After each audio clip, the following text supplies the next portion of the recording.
Hi guys, if you're in any doubt that the US has any allies left, well then this story from CNN should put that idea to bed.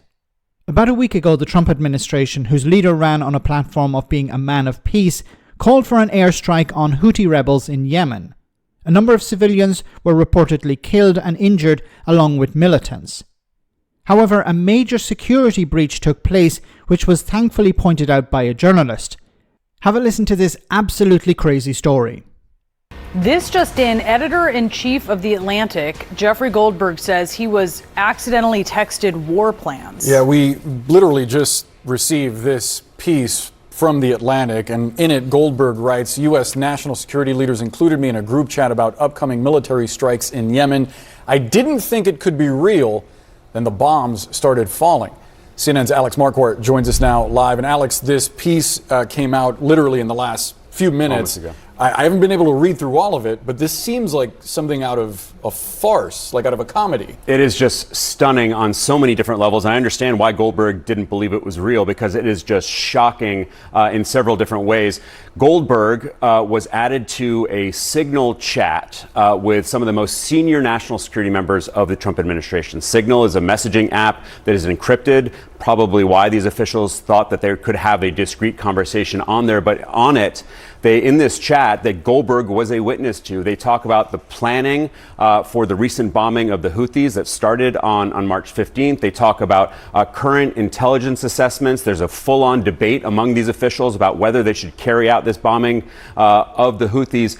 And these are conversations that could be in violation of the Espionage Act. Now, this group was started, it looks like, by the National Security Advisor Mike Waltz, who called it the Houthi PC Small Group. PC refers to Principals Committee. The principals in the administration are the senior-most officials.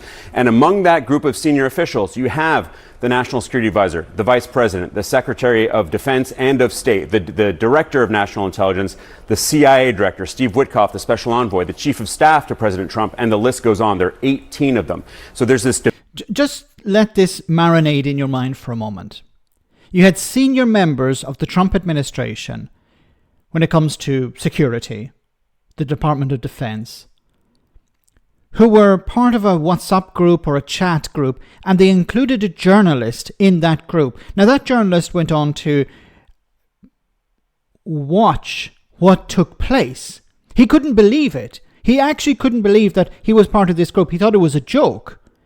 When he saw the defense secretary, the vice president, chatting about an attack on Yemen. And then he saw the attack take place and he realized, my God, this is real. Now just think about that for a moment. A massive breach in security, which begs the question, what sort of other information is being leaked? What other information is being breached? What security? There is no security, it seems, in the Trump administration. So you can imagine American allies, what they're waking up to, what they're thinking about this. My goodness, we're sharing information with the Trump administration for security reasons, for defense reasons. And this information is being given to journalists. Now, it was an accident. It was done by accident. But imagine if this was not a journalist, but a foreign leader or a foreign politician or someone from another state, a journalist from another state, another country. This information could have been leaked and it could have put American lives in danger.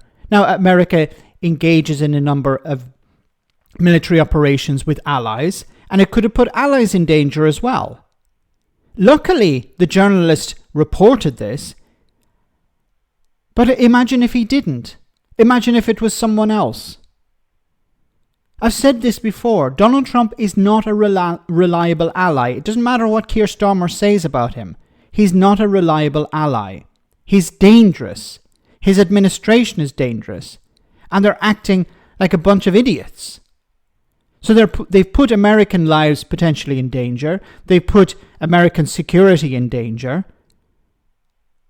And their response to all of this, later in the report, I'll leave a link in the description. The response to all of this is, see, we're doing a good job. We're having discussions. Ignoring the fact that a journalist was part of those discussions. Somebody who had no security clearance. This is insane. This is extremely dangerous. and is probably just the tip of the iceberg.